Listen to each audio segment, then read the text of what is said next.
আসসালামু আলাইকুম রহমতুল্লাহি ওয়া বারাকাতুহু। নিশ্চয় সকল বন্ধুরা ভালো আছেন, সুস্থ আছেন। আমিও আপনাদের দোয়ায় আল্লাহর অশেষ মেহেরবানিতে ভালো আছি, সুস্থ আছি। কিছু মানুষ আছে সমাজে যারা আপনাকে ফলো করবে, দেখবে আপনি কি করছেন সেটা বোঝার চেষ্টা করবে।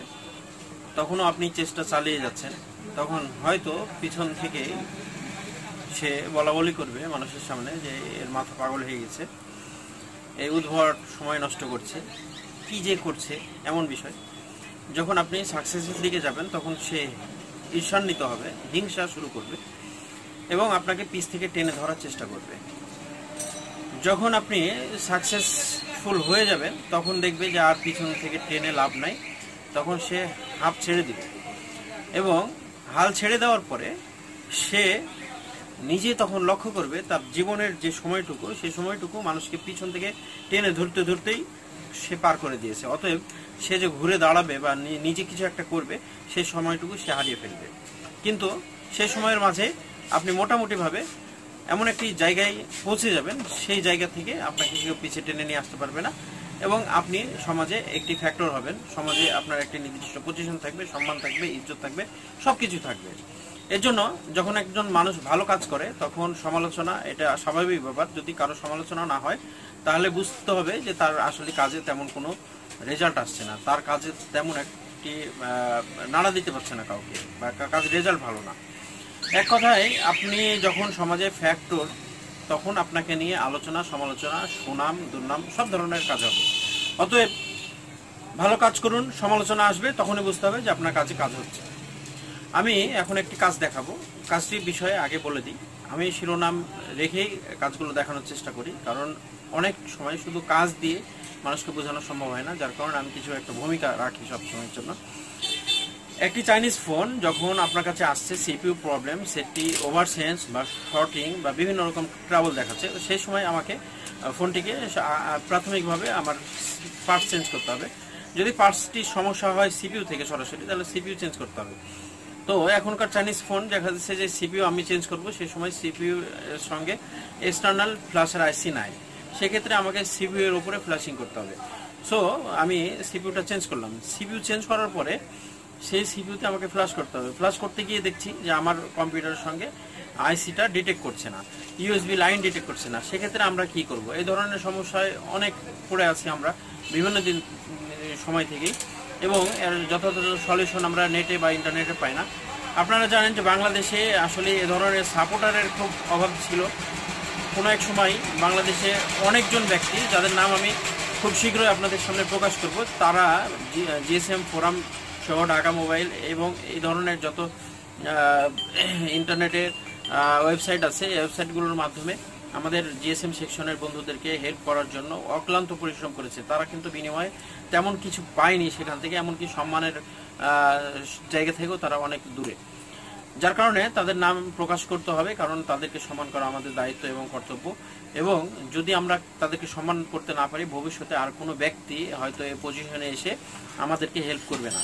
এর জন্য তাদের সম্মান তাদেরকে ফিরিয়ে দিতে হবে তাদের ন্যায্য অধিকারী হিসেবে। তো আমি যে বিষয়টি বলতে চাচ্ছি, যেহেতু আমাদের মোবাইল ফোনের ইউএসবি ডিটেক্ট করছে না, সেক্ষেত্রে আমি সিপিইউ লাগিয়ে ফেলেছি। তারপরে আমার করণীয় কি, এই বিষয়ের উপরে আমি আপনাদেরকে আজকে কাজটি দেখাবো। কাজটি দেখলে আজকে একেবারে পুরোপুরিভাবে পরিষ্কার হয়ে যাবে যে আসলে সমস্যাগুলো থেকে উঠে আসার সঠিক সিস্টেমগুলো। তো আসুন আমরা দেখি যে কাজটি কিভাবে হচ্ছে। যে ফোনটি আছে, ফোনটি সিপিইউ লাগানো আছে, সিপিইউ লাগানো হয়েছে নতুন। আমরা জানি যে স্পেকট্রাম 6531DA এর ফ্ল্যাশের আইসি থাকে না। ফোনটি সিপিইউ লাগানোর পরে মাস্টার ফাইলে ফোনটি অন হয়ে যায়, এবং ফোনটি অন হওয়ার পরে আমরা যেহেতু এর নিজস্ব সফটওয়্যার নাই, মাস্টার সফটওয়্যারে ফোনটি অন করছে, কিন্তু ডিসপ্লেটি সাদা দেখাচ্ছে। এই মুহূর্তে আমাদেরকে ফোনটি অন করার প্রয়োজন আছে, ফ্ল্যাশ করার প্রয়োজন আছে। কিন্তু আমাদের এখানে দেখতে পাচ্ছি ইউএসবি পোর্টের প্রত্যেকটি পার্টস, এখানে কম্পোনেন্টগুলো নষ্ট আছে, যার কারণে এই মুহূর্তে এই সেটটি এভাবে ফ্ল্যাশ করা সম্ভব নয়, কারণ কম্পিউটারে ডিটেক্ট করছে না। এখন আমাদেরকে এই সময়ে আমাদেরকে বিকল্প চিন্তা ভাবনা করতে হবে। আমি কি করছি শুধুমাত্র একটু মনোযোগ সহকারে দেখতে হবে। এটি কিন্তু স্পেকট্রাম 6531D এর একটি সিপিইউ মাদারবোর্ড, এবং আমি সাধারণত এই ফোনটি হচ্ছে উইনিস্টার W900 আমি যে কাজটি করব এখন সেটা হলো যে আমার হাতে যে আলাদা একটি ফোন আছে, এটা হচ্ছে সিম্ফনির ফোন। এই ফোনের ফাইলটি এখানে ঢোকাবো। সাধারণত উইনস্টার W900 সফটওয়্যার আমি সিম্ফনির ফোনে ফ্ল্যাশ করব। তাহলে আমাকে প্রথমে CM2 SPD ওপেন করতে হচ্ছে।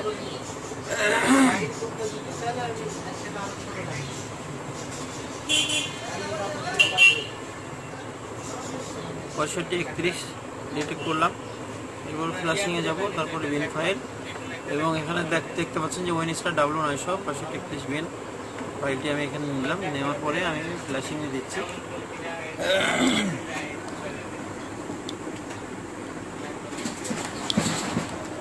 এখন আমি ফোনটি ফ্ল্যাশ করব।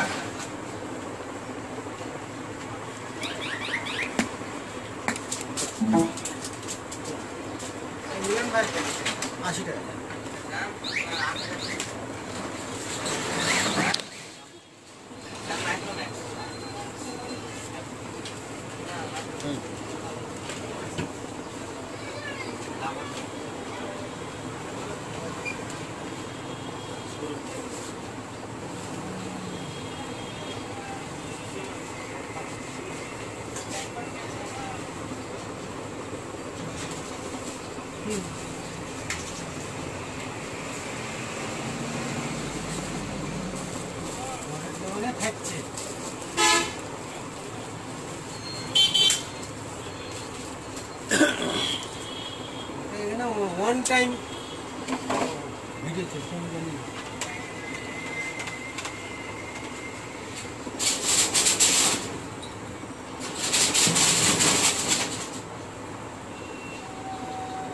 আমরা দেখতে পাচ্ছি ফোনটি ফ্ল্যাশ হয়ে যাচ্ছে মোটামুটিভাবে।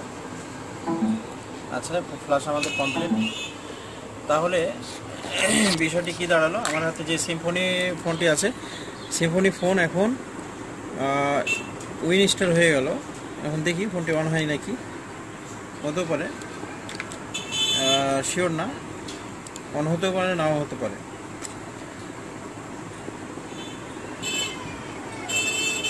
ফোনটি অন হয়েছে।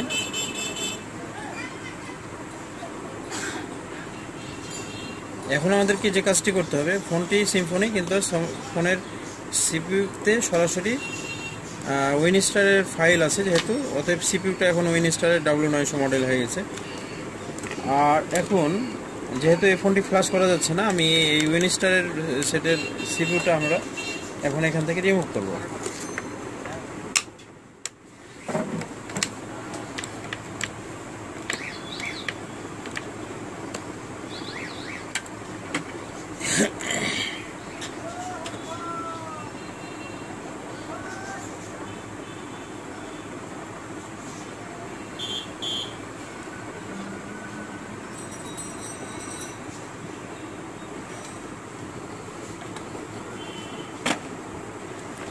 রজন দিয়ে রিমুভ করলে খুব ভালো হবে, মানে আইসিতে খুব বেশি হিট দেওয়া প্রয়োজন নাই। রজনে খুব দ্রুত আমাদের রাঙগুলোকে গলিয়ে দেবে। এটা সিম নিয়ে রাখেন তো আপনার কাছে।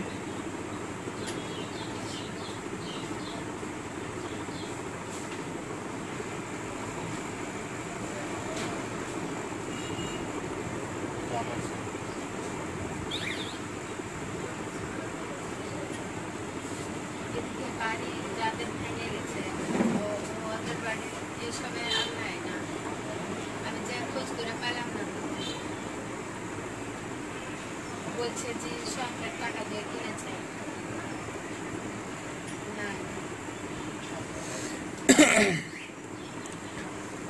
দেখতে পাচ্ছেন আপনারা, আমি সিপিইউটা ওঠানোর জন্য প্রসেস চালাচ্ছি, এবং সিপিইউটা ওঠাতে যদি আমি মাদারবোর্ডের বলগুলো সঠিকভাবে রাখতে পারি তাহলে ইনশাল্লাহ আশা করি যে রিভলিং করতে হবে না, আমি আবার ওই সিপিইউটা এখানে সুন্দরভাবে বসাই দিতে পারবো।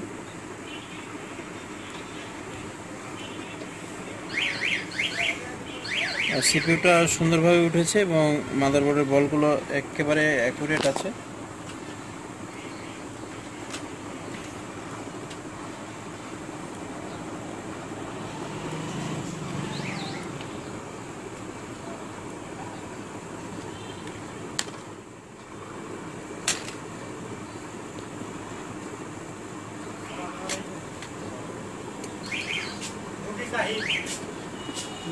একই অবস্থা এই আসে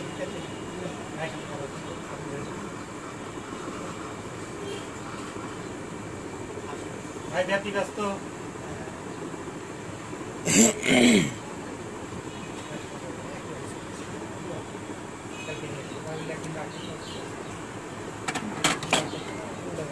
এখানে একটি বন্ধ হয়ে যাচ্ছে একটা বড় হয়ে আছে, যার কারণে এটাকে রিমুভ করলাম।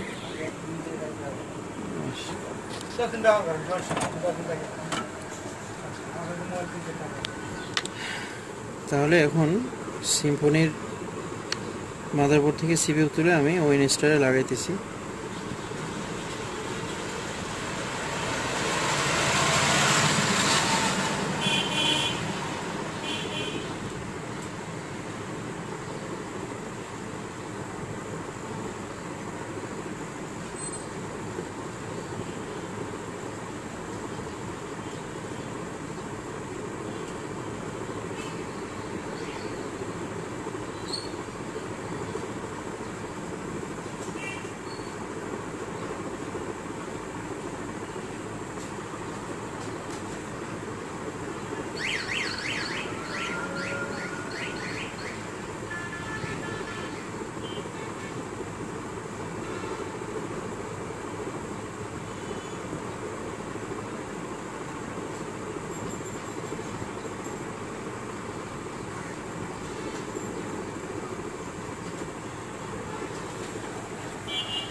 সিপিইউ লাগানো হয়ে গেছে। এখন আমি কিছুটা ওয়েট করছি মাদারবোর্ডটা কোল্ড করার জন্য, ঠান্ডা করার জন্য।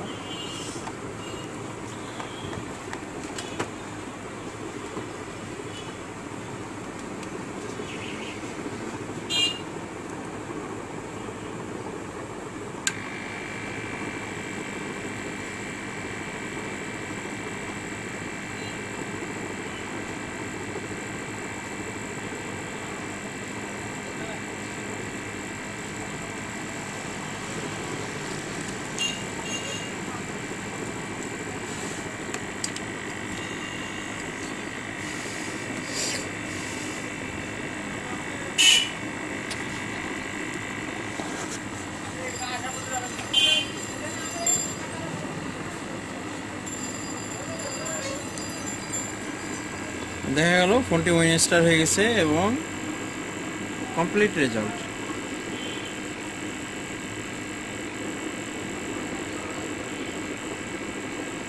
তাহলে সমস্যাটা কি ছিল? সমস্যাটি ছিল যেহেতু এই ফোন ফ্ল্যাশ নিতে অক্ষম, এই জন্য আমি অন্য একটি সেটে এই সেটের সফটওয়্যার ফ্ল্যাশ করার পরে ওখান থেকে সিপিইউ তুলে এখানে লাগানোর পরে এই সেটটি কমপ্লিট হলো। এটি হচ্ছে মোবাইল সার্ভিসিংয়ের গোপন তথ্য এবং আমার ব্যক্তিগত থিওরি।